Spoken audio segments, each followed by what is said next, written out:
The floodgates are opening against Google. Yelp filing the first lawsuit citing that landmark antitrust ruling against the search giant.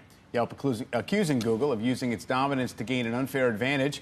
It likely won't be the last company to make that argument. Deirdre Bosa joins us now right here with the latest on what Google has ahead of it here, Deirdre. Hey, so these claims are not new. Yelp has been making them for years, as well as some others. But Yelp in particular has complained to regulators that Google uses its dominance in search to gain an advantage in local search services where Yelp operates. What is new here is that Yelp is suing this time and using the DOJ's landmark antitrust win against Google as ammo.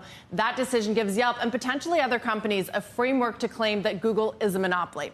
Now, Yelp is seeking unspecified monetary damages and a declaratory judgment that Google's conduct violates antitrust laws.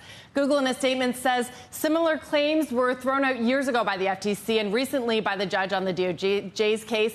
On the other aspects of the decision, which Yelp refers, we are appealing and will vigorously defend against the meritless claims. Yelp, though, as Mike just identified, is the latest in an avalanche of legal battles that Google is facing. Next week, Google and the DOJ, they must submit a proposed schedule for remedy proceedings. Those are the punishments in that ruling. And then they have to appear for a status conference. Also in September, a second DOJ lawsuit, this one on ad tech, that is set to begin. And then there are state antitrust lawsuits and, of course, those ongoing EU investigations. All of this regulatory pressure that is finally giving investors pause. Of the Magnificent Seven, Alphabet has the lowest forward PE multiple despite its strong core business and its AI leadership. Guys, I've been covering antitrust regulation for many years, and one thing that I'm usually able to say is it doesn't really impact investors. They're kind of complacent, they shrug it off.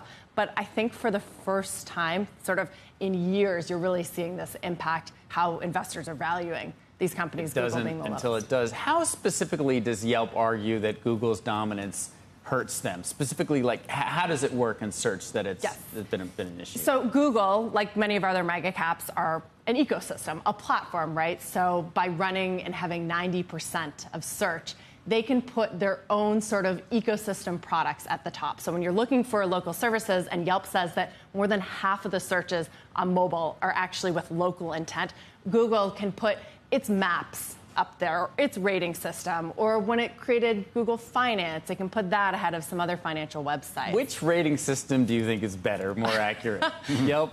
You know, that's such a good question. Yelp, always for me. Yeah. What about you?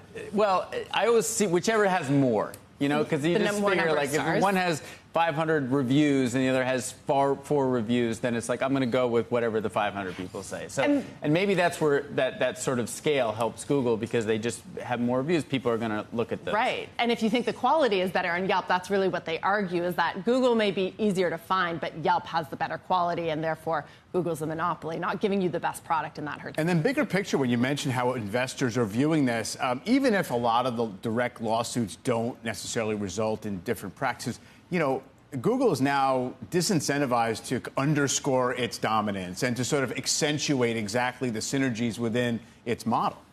Yes. I mean, from a regulatory right, and that is kind of the fear, is that you may not get a breakup, you may not get these huge structural changes, but it could amount to what happened to Microsoft in the late 90s, early 2000s, taking their foot off innovation, you know, kind of distracted by all of these legal battles.